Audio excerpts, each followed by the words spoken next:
Ano mga buddy? Kamusta na kayo? Magandang araw sa'yo din yan. Ganun din sa'yo, Commander. Mabuti naman at nakarating kayo sa lugar na ito na maluwalhati. Kung ipaalam sa'yo na makabubuti siguro magkaisa tayo tungo sa kapayapaan. Ayaw din namin na labanang ito. Labag din sa kalooban namin na makita ang kapwa Pilipino nagpapatayan. Naghahangad din kami ng kapayapaan. Pero kayo at ang mga Kristiyano ang dahilan ng kaguluhan dito sa Mindanao. Ang Mindanao ay para sa mga Muslim, at kayo, alam niyong lahat na marami ng dayuhan ang nagtangka na sakupin ang bayang ito.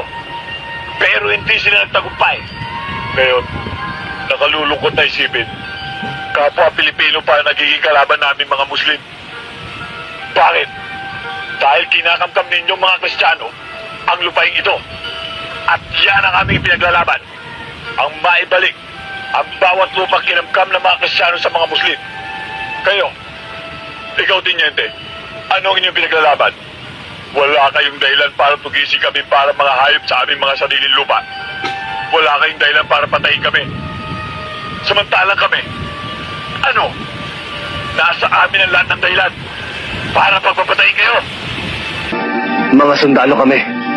At meron kami mga utos na sinusunod. May plano ang gobyerno para sa kaunlad ng Mindanao. Oo, may plano ang gobyerno. Pero hindi para sa lahat. Hindi para sa aming mga Muslim. Kundi para sa iilan lamang mayayamang politikong gusto maghari dito sa buong Mindanao. Mga politikong sakit. Tingnan po Tiniente kung sino nagmamayari ng malalaking lupain dito. Malalaking rancho dito. Mga umaabuso ng pulong kahoy. Hindi ba kayo mga Kristiyano? At ang kapatagan, pinamumugkaran ng mga Kristiyano. At kami mga Muslim, nasa kabundukan. Ultimong kaning isusubo na lang namin ay inaagaw pa ng gutom at hayok ng mga Kristiyanong politiko.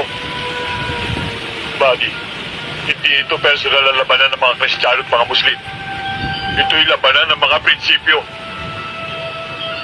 At kayong mga sundalo, hanggat nagpapagamit kayo sa nakatata sa inyo, sa mga taong may katungkulan sa politika, marami pang walang malay at walang kinalaman ng malalagas.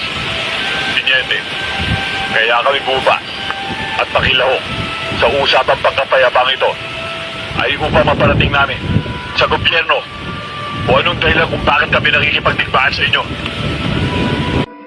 Makakaasa ka, Commander. Magandang araw sa'yo, Tiniente.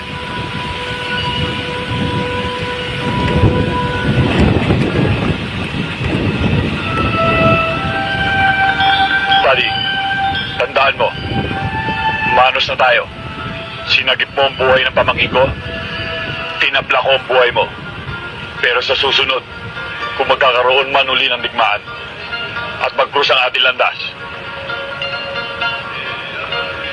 magkalaban pa rin tayo.